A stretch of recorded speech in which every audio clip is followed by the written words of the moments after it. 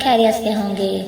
تو جیسا کہ آپ سب جانتے ہیں کہ ابھی ہمارا ناول چل رہا ہے چینجلنگ سیزن 2، جس کی 6 ایپیسوڈز ہو چکی ہیں۔ جنہوں نے پچھلی ایپیسوڈز نہیں دیکھی ہیں برائے مہربانی پچھلی ایپیسوڈ ضرور دیکھیں تاکہ آپ کو آگے دیکھنے میں مزہ آئے، اور جنہوں نے ابھی تک ہمارا چینل سبسکرائب نہیں کیا ہے برائے مہربانی چینل سبسکرائب ضرور کریں اور بیل آئیکن کو پریس کرنا بالکل نہ بھولیں۔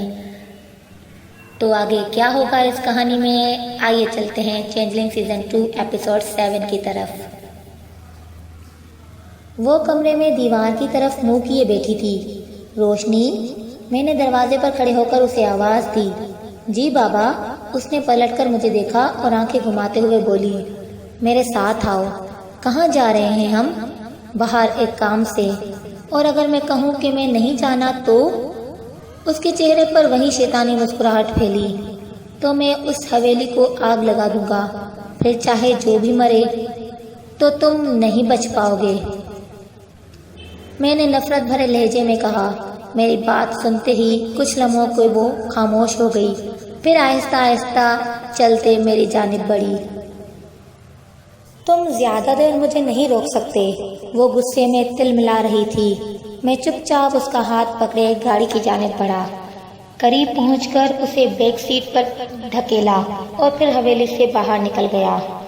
تم کیا سمجھتے ہو مجھے؟ ڈرا دھمکا کر مجھے حاوی ہو جاؤ گے مجھ پر؟ وہ بولی، غلط فہمی ہے تمہاری۔ تمہاری بیوی مر چکی ہے، اب تمہارے بیٹے کی باری ہے، پھر تمہارا باپ، اور آخر میں تم۔ اب اس کی آواز بدلنے لگی تھی۔ ہا ہا ہا، تم بے وقوف، کیا سمجھتے ہو؟ چاہے یہاں سے ہزاروں میل دور بھی چھوڑاؤ، میں تم سے پہلے تمہارے گھر پہنچ سکتا ہوں۔ آواز بھاری ہونے لگی۔ تمہارا اور تمہاری فیملی کا وہی حال کروں گا جو بہروز اور اس کے خاندان کا کیا تھا۔ آواز بڈھی اور گونجدار ہونے لگی۔ جانتے ہو، تمہاری بیوی کو مارتے ہوئے جو مزہ آیا وہ پہلے کبھی نہیں آیا۔ کیا خوبصورت سبز آنکھیں، ان آنکھوں کو نکالتے ہوئے جو تسکین ملی وہ ناقابل بیان ہے۔ اب میری برداشت جواب دینے لگی، لیکن میں جانتا تھا کہ وہ جان بوجھ کر مجھے تیش دلانا چاہ رہی تھی۔ او ہاں، وہ میری جیب میں موجود ہیں، تمہاری بیوی کی آنکھیں۔ دیکھو دیکھو، اس نے ہتھیلی آگے بڑھائی۔ میں نے چند لمحوں کو آنکھیں بند کی اور پھر کھڑکی کی طرف منہ کر لیا۔ ویسے یہ تم مجھے کہاں لے جا رہے ہو؟ وہ آگے کی جانب جھکی۔ میں چپ رہا۔ ویسے اگر یہ سمجھتے ہو کہ مجھ سے چھٹکارا پالو گے تو بھول ہے تمہاری۔ اب وہ دوبارہ پیچھے ٹیک لگا کر بیٹھ گئی۔ جانتے ہو، یہ تو میں ایک ہوں، میرے جیسے ہزاروں اب تمہاری دنیا میں داخل ہو چکے ہیں اور ہوتے رہیں گے۔ یہ دنیا ہماری ہے اب۔ وہ بہت بول چکی تھی۔ جب میری طرف سے کسی بھی قسم کا کوئی جواب نہ ملا تو خاموش ہو کر بیٹھ گئی۔ میں چپ چاپ ان سنسان راستوں پر گاڑی ڈرائیو کرتا رہا۔ لگ بھگ 1-1.5 گھنٹے بعد مجھے ابا جی کا فون آیا۔ ہم گاؤں کی حد سے نکل آئے ہیں بیٹا، وہ بولے۔ جی اچھا۔ میں ابھی اس کے سامنے کچھ واضح نہیں کرنا چاہتا تھا۔ سن بیٹا، تیرے بیٹے کی زندگی ضمانت میں اٹھا چکا ہوں، اب میرے بیٹے کی زندگی کی ضمانت تم نے دینی ہے، وہ بولے۔ آپ بے فکر رہیں، میں نے یہ کہہ کر کال کاٹ دی۔ کون تھا؟ وہ ایک بار پھر آگے کی جانب جھکی۔ میں نے بدستور خاموشی اختیار کیے رکھی۔ جو کھیل کھیلنا ہے کھیل لو، کسی کو بھی نہیں بچا سکتے، آخر میں تم۔ وہ مسلسل مجھے ٹارچر کر رہی تھی۔ مزید آدھا گھنٹہ ڈرائیو کرنے کے بعد میں نے گاڑی واپس حویلی کی جانب موڑ دی۔ حویلی پہنچنے پر وہ ادھر ادھر بھاگی۔ پوری حویلی پاگلوں کی طرح پھرنے کے بعد وہ اچانک میرے سامنے آ کھڑی ہوئی۔ کہاں ہیں وہ؟ میں اسے دیکھ کر محض مسکرا دیا۔ میں نے پوچھا کہاں ہیں وہ؟ اس کی آنکھیں انگاروں کی مانند ڈھیکنے لگیں۔ میں اس کی بدبستی سے محفوظ ہونے لگا تھا۔ آخری بار پوچھ رہا ہوں، کہاں چھپایا ہے انہیں؟ میں نے پھر جواب نہیں دیا۔ ٹھیک ہے، مگر یاد رکھنا تم اس طرح بچا نہیں سکتے کسی کو بھی، میں ڈھونڈ کر رہوں گا سب کو۔ وہ اتنا کہہ کر واپس اپنے کمرے میں دوڑ گئی۔ آج کی رات آخری رات ہے، میں نے فیصلہ کر لیا ہے کہ میں اسے ختم کر کے ہی رہوں گا۔ آج رات جب وہ سو جائے گی تو میں خاموشی سے اس کے کمرے کو آگ لگا دوں گا۔ اب بس یہ سب مزید نہیں ہونے دوں گا میں، اور اگر اس کے لیے خود مجھے بھی جلنا پڑے تو جل جاؤں گا۔ اس کے بعد ڈائری ختم ہو چکی تھی۔ ہم تینوں نے ایک دوسرے کی جانب دیکھا۔ کیا ہوا ہوگا آگے؟ مہدی بولا۔ کیا بابا نے اسے جلا دیا یا بچ گئی وہ؟ یہ میرا سوال تھا۔ شاہ صاحب، میں نے کچھ چھپایا ہے آپ سے۔ تھوڑی دیر خاموشی کے بعد فیاض بولا۔ میں نے حیران ہو کر اسے دیکھا۔ کیا چھپایا ہے فیاض؟ یہی کہ میں نے آج تک کچھ نہیں دیکھا۔ مجھے خود نہیں معلوم کہ میں نے ایسا کیوں کہا۔ شاید جھوٹ بولنے کی وجہ سچائی بتانے کا خوف تھا۔ اگر میں جھوٹ بولتا اور جھوٹ نہ بولتا تو پھر سب سچ بتانا پڑتا۔ فیاض چہرہ جھکائے بیٹھا تھا۔ کیسا سچ؟ میں نے پوچھا۔ اس رات میں حویلی میں موجود تھا۔ اس رات؟ یعنی جس رات یہ سب ہونے والا تھا؟ جی شاہ صاحب، اسی رات۔ آلیان شاہ جی نے اس رات تمام ملازموں کو چھٹی پر بھیج دیا تھا، لیکن میں کیونکہ ابھی چھوٹا تھا اور گھر دور تھا، اسی لیے میں نے سوچا رات گزار کر صبح چلا جاؤں گا۔ کیونکہ میرا گھر بہت دور تھا سو میں رہ گیا۔ شاید آلیان شاہ جی یہ بات نہیں جانتے تھے۔ وہ آدھی رات کا وقت تھا جب شدید پیاس کے باعث میری آنکھ کھلی۔ میں نے اٹھ کر پانی پیا۔ جیسے ہی واپس بستر پر لیٹا، مجھے لگا جیسے کسی نے میرا نام لیا ہو، مگر کمرے میں کوئی موجود نہ تھا۔ ایک بار پھر مجھے ویسا ہی محسوس ہوا۔ تیسری بار تو باقاعدہ میں نے آواز سنی، جیسے کوئی میرے کان میں سرگوشی کر رہا تھا۔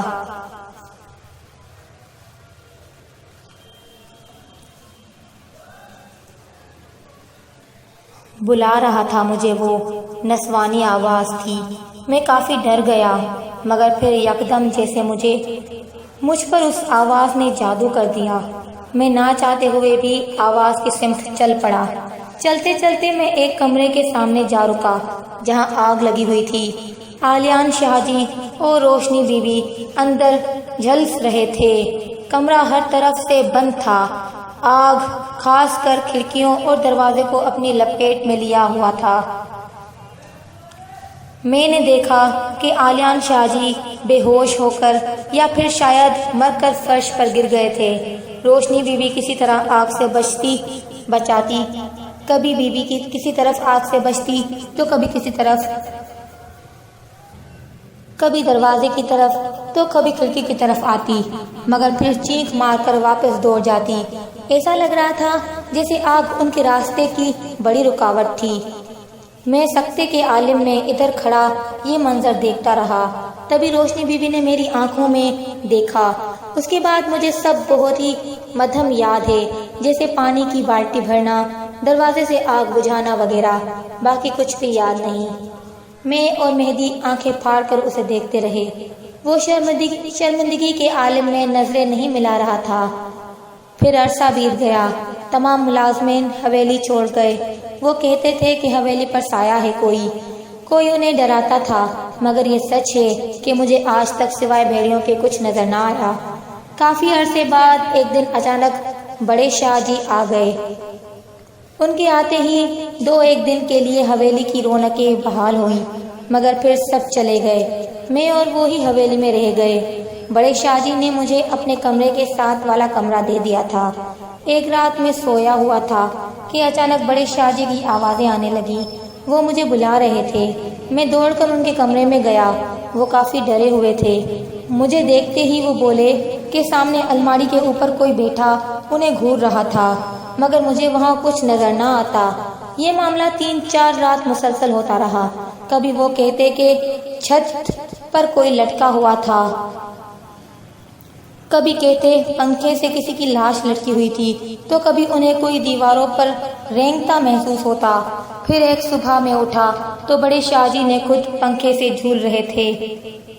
بڑے شاہ جی کی موت کے بعد مجھے یقین ہو گیا کہ واقعی یہاں کچھ ہے، مگر کبھی یہ نہیں سمجھ پایا کہ مجھے کیوں کچھ نظر نہیں آتا۔ یہی وجہ تھی کہ میں شروع دن سے آپ کی حویلی میں رہنے کے خلاف تھا۔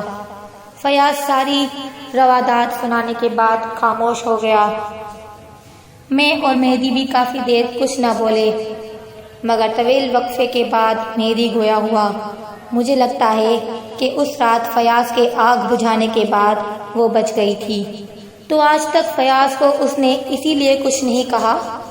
میں دھیمے لہجے میں بولا، لگتا تو ایسا ہی ہے۔ مہدی نے جواب دیا، اب تم مجھے یہ بھی بتاؤ کہ اگرچہ تم نے اپنی آنکھوں سے کچھ نہیں دیکھا، مگر یہ سب ہوتا تو تمہاری موجودگی میں رہا ہے۔ تمہیں یقین بھی ہے کہ واقعی حویلی میں کچھ ہے، تو تم نے آج تک کیوں نہیں چھوڑا حویلی کو؟ میں نے فیاض سے پوچھا۔ میں نہیں جانتا شاہ جی، کئی بار حویلی چھوڑنے کا سوچا، مگر نہ جانے کیوں چھوڑ نہیں پایا۔ یوں لگتا ہے جیسے حویلی نے مجھے جکڑ رکھا ہے، فیاض بولا۔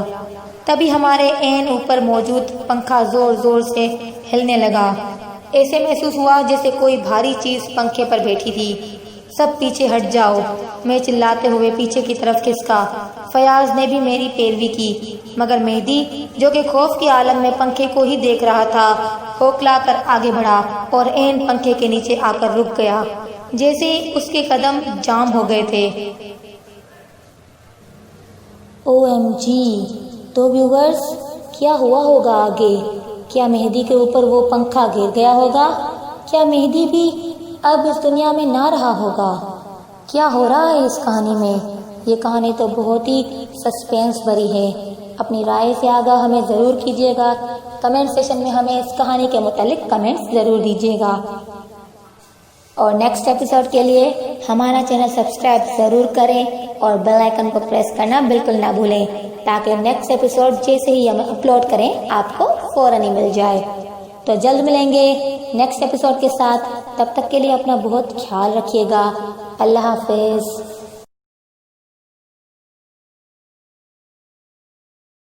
ہیلو ویورز، السلام علیکم، کیسے ہیں آپ سب؟ امید ہے سب خیریت سے ہوں گے۔ First of all welcome to our YouTube channel. Ayat Memon کے چینل پہ آپ کے خوش آمدید۔ تو جیسا کہ آپ سب جانتے ہیں کہ ابھی ہمارا سیزن 2 چل رہا ہے چینجلنگ کا، جس کی آج آخری قسط ہے۔ سو جنہوں نے پچھلی ایپیسوڈ نہیں دیکھی ہیں، ہمارے چینل پر ان کے لنکس موجود ہیں، آپ وہاں سے دیکھ سکتے ہیں۔ اور نیکسٹ سٹوریز کے لیے ہمارا چینل سبسکرائب ضرور کریں اور بیل آئیکن کو پریس کرنا بالکل نہ بھولیں، تاکہ نیو ایپیسوڈز کے لنک آپ کو جلدی ہی مل جائے۔ تو کیا ہوگا اس آخری قسط میں؟ بنا وقت ضائع کیے آئیے چلتے ہیں قسط نمبر 8 کی طرف۔ پنکھا سیدھا مہدی کے سر پر آ گرا۔ وہ لڑکھڑا کر نیچے گرا۔ اس کے سر سے خون بہہ رہا تھا۔ پنکھا اس کے اوپر پڑا تھا۔ اس کی آنکھیں آہستہ آہستہ بند ہونے لگیں۔ میں اس کی جانب بھاگا۔ اس سے پہلے کہ میں کچھ کرتا، فیاض چلایا، شاہ جی باہر بھاگیں۔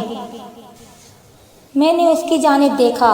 اس کی نظر اوپر کی جانب تھی۔ میں نے اس کی نظروں کا تعاقب کیا۔ چھت سے کوئی لٹکا ہوا تھا۔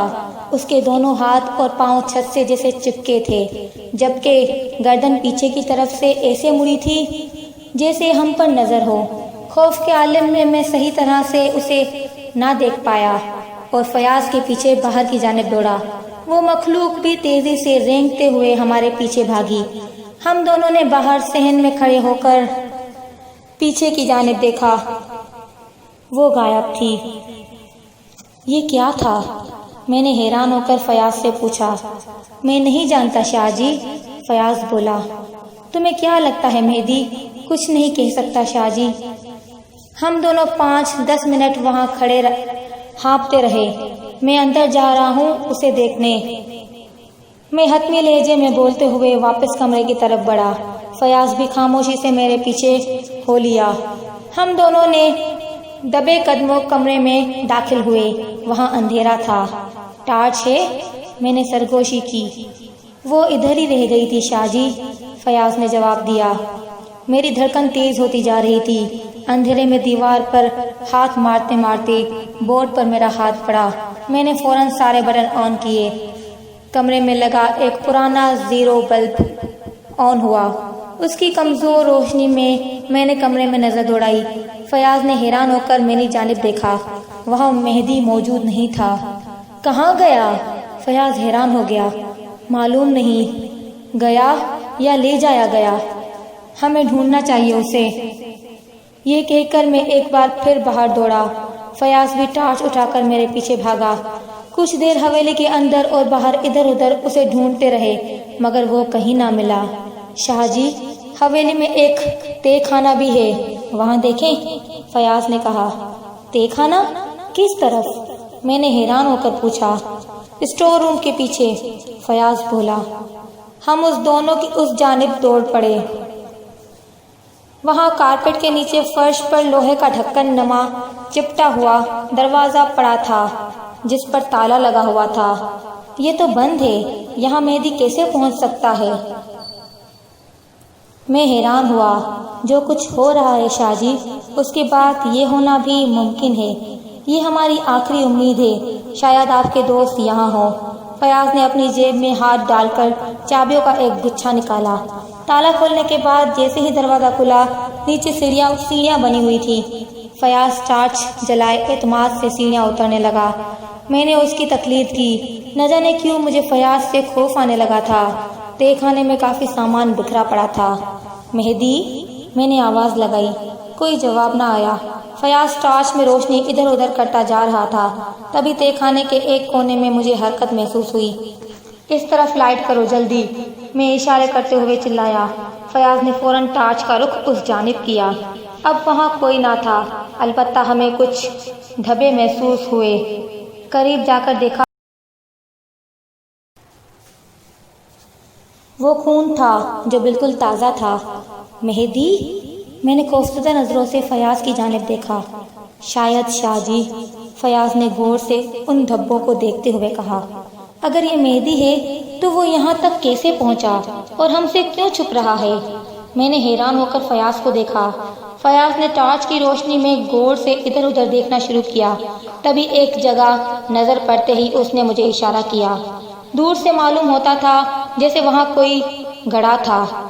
قریب پہنچے تو وہ انتہائی چھوٹی سی سرنگ تھی جس میں سے ہم شکل ایک دبلا پتلا انسان ہی گزر سکتا تھا۔ شاہ جی، آپ کا دوست بھی تو کافی دبلا ہے نا؟ فیاض نے سرنگ کے پاس بیٹھتے ہوئے کہا۔ ہاں، تو تم کہنا کیا چاہ رہے ہو؟ میں حیران ہوا۔ کیا یہ حیرت کی بات نہیں کہ اس پورے حادثے کے باہر سے آئے سبھی مر گئے مگر ایک وہ زندہ ہے؟ ہاں، تو تم کہنا کیا چاہ رہے ہو؟ میں حیران ہوا۔ کیا یہ حیرت کی بات نہیں کہ اس پورے حادثے میں باہر سے آئے سبھی مر گئے مگر ایک وہی زندہ ہے؟ اس نے کہا۔ ہاں، مگر آخر میں کسی کو تو بچنا ہی تھا نا، میں نے جواب دیا۔ ممکن ہے، مگر جب پنکھا گر رہا تھا تو وہ آگے کیوں بڑھا؟ عام طور پر ایسی حالت میں انسان بوکھلایا بھی تو تب بھی وہ پیچھے ہی ہٹتا ہے، اور پوری حویلی میں اسے آپ کے دوستوں اور میرے سوا کوئی بھی نہ تھا۔ آخر تک سب مرتے رہے اور ہم اسے کسی اندیکھی چیز کی کارستانی سمجھتے رہے۔ اب جبکہ آپ کا دوست زخمی حالت میں غائب ہے، حالانکہ پہلے کوئی بھی غائب نہیں ہوا، تو یہاں تہ خانے میں خون کے دھبے اور سرنگ، یہ سب کیا ہے؟ اس نے تفصیل ہی بتا دی۔ اگر تمہاری بات کچھ لمحوں کے لیے درست بھی مان لیں تو مہدی تو یہاں پہلی بار آیا ہے۔ اسے میری طرح سرنگ تو دور کی بات تہ خانے کا بھی علم نہ تھا، میں نے جواب دیا۔ شاہ جی، آپ کے دوست جس طرح مرے ہیں، شیشے میں جانا، چھت سے خنجر کا آنا وغیرہ، کیا یہ سب قابل یقین ہے؟ اب ہم 3 ہی بچے ہیں مگر تینوں میں سے 2 ایک ساتھ ہیں اور ایک غائب۔ خوف کے عالم میں عجیب الجھن کا شکار ہو چکا تھا۔ ایک طرف فیاض کے بے تکے اور غیر منطقی اندازوں میں کچھ وزن محسوس ہوتا تھا تو دوسری طرف مجھے خوف فیاض پر شک ہو رہا تھا۔ قاتل یا پھر چینجلنگ کس کی شکل میں موجود تھا وہاں؟ فیاض یا پھر مہدی؟ اپنی صفائی دینے کے لیے مہدی یہاں موجود نہ تھا، جبکہ فیاض انتہائی پر اعتماد تھا۔ اس کا یہ اعتماد بھی اسے شک کے دائرے میں لا رہا تھا۔ اس طرح تو تم پر یا مجھ پر بھی شک کیا جا سکتا ہے۔ میں نے ہوا میں تیر چلایا۔ مگر اس وقت ہم 2 ہی ہیں جو ایک ساتھ موجود ہیں، سایہ تو کسی تیسرے کا ہی ہو سکتا ہے نا؟ اب لا علمی میں یہ بات اس نے منطقی کی تھی، مگر وہ سایہ، وہ مخلوق جو چھت پر اس وقت موجود تھی جس وقت مہدی نیچے پڑا تھا، نظروں کا دھوکہ بھی تو ہو سکتا ہے نا شاہ جی. میں یہ 100% یقین سے نہیں کہہ سکتا کہ مہدی صاحب ہی وہی مخلوق ہیں، تاہم اندازے اسی طرف اشارہ کرتے ہیں. میں خاموش رہ گیا. اس کی کسی بات کا جواب میرے پاس نہیں تھا، نہ ہی میں اس بارے میں مزید کچھ بولنا چاہتا تھا. ان حالات میں مجھے مہدی اور فیاض دونوں پر شک تھا.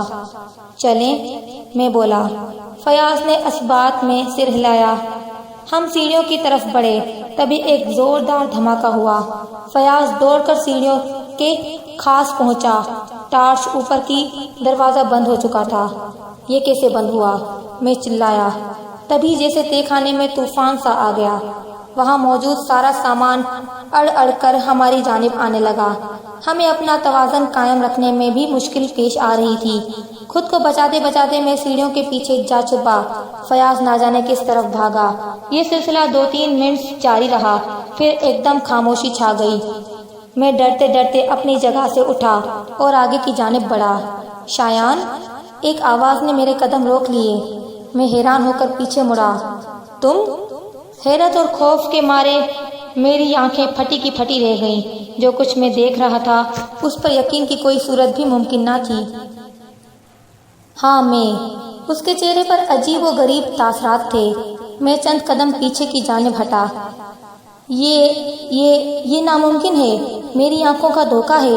میری بات پر ایک خوفناک قہقہ فضا میں گونجا. میں نے کہا تھا تمہارے باپ کو کہ مجھ سے چھٹکارا پانا ناممکن ہے. میں چند قدم مزید پیچھے ہٹا. مگر تمہاری تو قبر. مجھے سمجھ نہیں آ رہی تھی کہ کیا کہتا. مجھے تو جلا دیا گیا. میں تو جل چکا تھا. میری تو قبر. ہا ہا ہا. پھر ایک خوفناک ہنسی. تبھی میری نظر فیاض پر پڑی جو ہاتھ میں ایک بڑا سا لوہے کا راڈ اٹھائے اس کی جانب بڑھا. قریب پہنچ کر جیسے ہی اس نے راڈ والا ہاتھ اوپر اٹھایا، وہ بجلی کی پھرتی سے پیچھے مڑی. فیاض کو گردن سے پکڑا اور ہوا میں مولک کر کے اسے دیکھتے ہوئے بولی، ارے تم تو میرے محسن ہو. تم نے ہی تو اس رات بچایا تھا نا مجھے. بھول گئے پانی سے آگ بجھانا؟ وہ بولی. فیاض کا رنگ پیلا پڑنے لگا. آج تک تمہیں سکون سے رہنے دیا، اس کا مطلب یہ ہرگز نہیں کہ تمہیں بخش دوں گا، بلکہ تم تو ایک جال تھے میرے محسن. تم نے ہی تو دادا جی کا خط پہنچانا تھا. تم نے ہی تو ان کی موت دیکھنی تھی. تمہارا سہارا پا کر ہی تو میں یہاں تک رکنا تھا. وہ سچ کہہ رہی تھی. فیاض کا حویلی میں موجود ہونا واقعی میرے لیے ایک سہارا تھا. لیکن بے فکر رہو، تمہیں سب سے آخر میں مارنا ہے. یہ کہتے ہی اس نے فیاض کو فضا میں اچھالا. وہ فٹ بال کی مانند اڑتا ہوا دیوار سے جا ٹکرایا اور بے سد ہو گیا. موقع غنیمت جانتے ہوئے میں سیڑھیوں کی جانب دوڑا. دروازہ کھل چکا تھا، تاہم ابھی 5ویں سیڑھی پر ہی تھا جب اس نے مجھے پاؤں سے پکڑ لیا اور گھسیٹتے ہوئے نیچے اتارا. کہاں بھاگ رہے ہو میرے بھائی؟ اتنا لمبا عرصہ انتظار کیا ہے، بہن سے احوال نہیں پوچھو گے؟ وہ طنزیہ انداز میں مسکرائی. مگر تمہاری تو قبر. میں نے خوفزدہ نگاہوں سے اسے دیکھا. ہا ہا ہا. میرا مرنا، قبر کا بننا، سب ایک تسلی تھی تمہارے خاندان کے لیے. تمہیں کیا لگتا ہے یہ سرنگ اور کہاں جا رہی ہے؟ وہ میری جانب بڑھی. میں پیچھے کو دوڑا. تبھی ایک بھاری چیز میرے سامنے آ کر گری. اندھا دھند بھاگتے ہوئے میرا پاؤں اس سے ٹکرایا اور میں ایک فرش پر آ گرا. خوفزدہ نگاہوں سے مڑ کر دیکھا تو وہ مہدی کا مردہ وجود تھا. میں تقریباً چیختے ہوئے اٹھا اور کسی پناہ گاہ کی تلاش میں ادھر ادھر بھاگنے لگا. میری کیفیت دیکھ کر وہ مسلسل خوفناک انداز میں ہنس رہی تھی. جب کہیں بھی چھپنے کی جگہ نہ ملی تو میں اپنا ہانپتا ہوا دیوار کے ساتھ لگ کے کھڑا ہو گیا. مجھے یوں بے بس دیکھ کر وہ طنزیہ انداز میں مسکرائی اور سیڑھیوں سے دوڑ پڑی. کرسی پر جا بیٹھی. اس کے چہرے پر مکاری اور خون کے دھبے تھے. جاؤ، تمہیں ایک موقع دیتا ہوں. سیڑھیاں چڑھو اور بھاگ جاؤ. ڈوبتے کو تنکے کا سہارا. میں ایک بار پھر سیڑھیوں کی جانب جھانکا۔ سیڑھیاں پھلانگتا ہوا جیسے ہی دروازے کے نزدیک پہنچا، سامنے وہ آ گئی۔ وہ دروازے سے الٹی لٹکی ہوئی تھی، گردن پیچھے کی جانب موڑے مجھے دیکھ کر مسکرا رہی تھی۔ سرپرائز، وہ بولی۔ میں پھر سیڑھیاں اترا۔ جیسے ہی آخری سیڑھی پر قدم رکھا وہ وہاں موجود تھی۔ میرا دماغ مائف ہونے لگا۔ وہ زور زور سے کہکے لگانے اور تالیاں بجانے لگی۔ بہت مزہ آ رہا ہے، چلو تم دوبارہ چھپنے کی کوشش کرو۔ میں نے بے بسی سے ادھر ادھر دیکھا، وہ اب دوبارہ کرسی پر جا بیٹھی تھی۔ چلو چھوڑو، میں تمہیں اس رات کی روادات بتاتا ہوں۔ اس رات میں سویا ہوا تھا جب آگ کی تپش کے باعث میری آنکھ کھلی۔ تمہارا باپ سامنے موجود تھا۔ اس نے کمرے کے چار طرف آگ لگا رکھی تھی، سمجھا مجھے مار ڈالے گا۔ بیچارہ خود ہی مر گیا اور مجھے فیاض نے بچا لیا۔ اس نے ٹانگ پر ٹانگ رکھتے ہوئے کہا،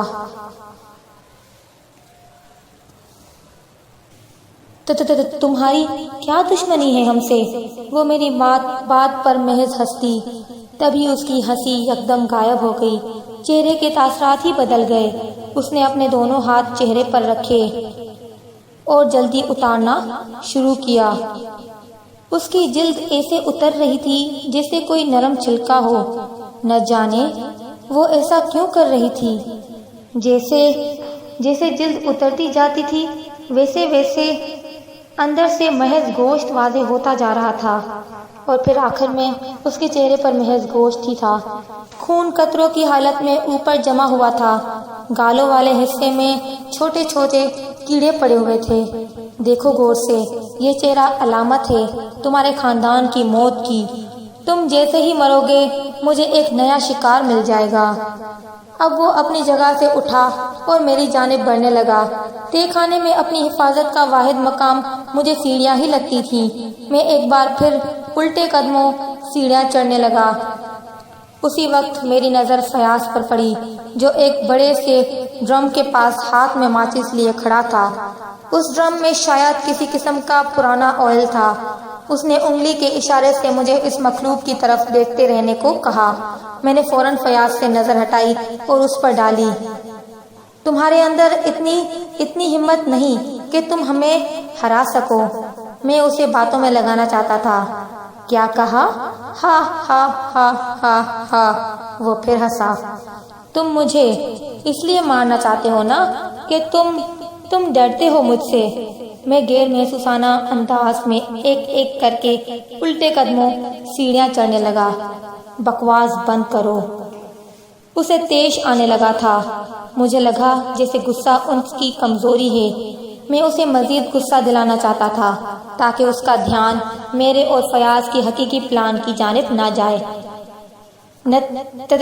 تم نے بہروز اس کے خاندان اور میرے خاندان کو اسی لیے مارا نا کہ تم ڈرتے تھے کہ کہیں تمہاری کمزوری ہمارے ہاتھ نہ لگ جائے، کہ کہیں تمہارے انسانوں پر حاوی ہونے سے پہلے ہی ہم انسان تمہارا خاتمہ نہ کر دیں۔ اب میں دروازے کے محض ایک سیڑھی کے فاصلے پر تھا۔ تم انسان بے وقوف ہو۔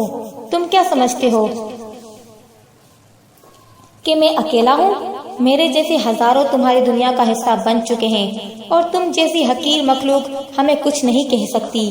وہ حقارت سے بولا۔ تم جو بھی کہو، میں جانتا ہوں تم ڈرتے ہو ہم سے، اور ہماری سب سے بڑی طاقت آگ ہے۔ مجھے معلوم ہے کہ جب تمہارے گرد تپش پیدا ہو جائے تو تم کمزور ہو جاتے ہو۔ یہ کہتے ہوئے میں نے فیاض کی جانب دیکھا۔ وہ سنبھل چکا تھا۔ اس نے مجھے اشارہ کیا کہ میں دروازہ پار کرتے ہی باہر سے فوراً تالا لگا دوں۔ میں اس سے پوچھنا چاہتا تھا کہ وہ کیسے باہر آئے گا۔ اس نے سرنگ کی جانب اشارہ کیا، جیسے کہہ رہا تھا کہ وہ اس طرف سے نکل آئے گا۔ خاموش ہو جاؤ، وہ چلایا، اور اسی لمحے فیاض نے ڈرم نیچے گرایا۔ شور پیدا ہوا۔ آئل چھوٹے سے تہ خانے میں آہستہ آہستہ پھیلنے لگا۔ تبھی میری نظر فیاض کے پیچھے پڑے ایک اور ڈرم پر پڑ گئی۔ اس مخلوق نے فوراً گھوم کر پیچھے فیاض کی جانب دیکھا۔ یہی وہ لمحہ تھا۔ میں نے فوراً آخری سیڑھی پھلانگی اور دروازہ نیچے گرا کر اس کے اوپر بیٹھ گیا۔ اندر سے اب مجھے چلانے کی آواز آ رہی تھی۔ میں نے کانپتے ہاتھوں کسی طرح دروازے کو تالا لگایا اور دوڑ لگا دی۔ تبھی مجھے خیال آیا کہ وہ سرنگ تو قبر کی جانب جاتی تھی اور فیاض کی جسامت اس سرنگ سے کہیں بڑی تھی۔ وہ کیسے بھلا سرنگ سے آتا؟ میں فوراً رکا اور تہہ خانے کی جانب دیکھا۔ اس وقت ایک زوردار دھماکہ ہوا۔ دھماکہ اس قدر شدید تھا کہ حویلی کے در و دیوار لرز اٹھے۔ تہہ خانے کا دروازہ اکھڑ گیا اور اندر سے آگ کے شعلے اس طرح نظر آنے لگے جیسے جہنم ہو۔ یہ سب چند منٹوں میں ہی ہوا۔ کسی کو سنبھلنے کا موقع نہ ملا، نہ مجھے نہ ہی شاید اس مخلوق کو۔ فیاض نے کسی کو بھی موقع نہ دیا۔ آج سے برسوں پہلے بچپن کی نادانی میں اس نے کو غلطی کی تھی، آج اس کا مداوع کر گیا۔ فیاض کیانی خاندان کے آخری چشم و چراغ کو بچانے کی کوشش میں خود کو قربان کر گیا۔ میں اپنی زندگی میں اتنی بڑی قربانی شاید پہلی اور آخری بار دیکھ رہا تھا۔ میں 100 گھنٹے کے بل نیچے زمین پر بیٹھ گیا۔ آنکھوں سے آنسو بارش کی مانند برس پڑے۔ چینجلنگ اپنے انجام کو پہنچ چکی تھی، کہانی ختم ہو چکی تھی۔ میں بوجھل قدموں حویلی کے باہر نکلا۔ فضائیں صبح کی اذانوں سے گونج رہی تھی۔ میں باہر کھڑی اپنی کار میں بیٹھا اور حویلی سے دور جانے کے لیے کار اسٹارٹ کی۔ تبھی میرے ذہن میں اس کے جملے گونجے، تم انسان بے وقوف ہو، تم کیا سمجھتے ہو کہ میں اکیلا ہوں؟ میرے جیسے ہزاروں تمہاری دنیا کا حصہ بن چکے ہیں اور تم جیسی حقیر مخلوق ہمیں کچھ نہیں کہہ سکتی۔ میں نے اپنا ارادہ ترک کر دیا، گاڑی روکی اور واپس حویلی کی جانب بڑھا، نئے عزم اور بااعتماد قدموں کے ساتھ۔ ہم انسان حقیر نہیں، عظیم ہیں۔